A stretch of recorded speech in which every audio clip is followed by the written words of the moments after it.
Do you know how an electric motor works? An electric motor converts electrical energy to mechanical energy. An electric motor consists of a rectangular coil of insulated copper wire. The coil is placed between the two poles of a magnetic field. The ends of the coil are connected to the two halves of a split ring.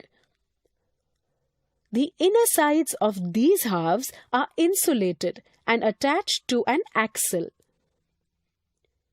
The external conducting edges touch two conducting stationary brushes.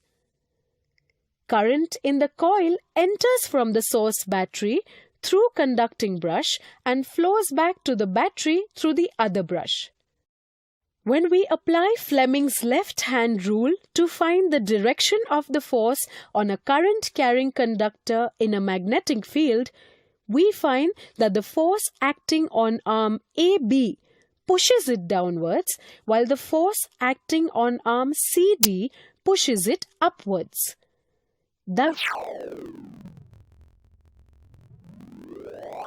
The coil mounted free to turn about an axis rotates anti-clockwise. At half rotation, Q makes contact with the brush X and P with brush Y. Therefore, the current in the coil gets reversed and flows along the path D, C, B, A. The reversal of current also reverses the direction of the force acting on the two arms AB and CD.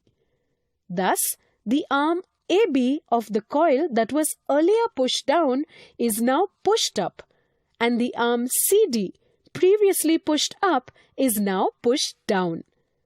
Therefore, the coil and the axle rotate half a turn more in the same direction. The reversing of the current is repeated at each half rotation, giving rise to a continuous rotation of the coil and the axle.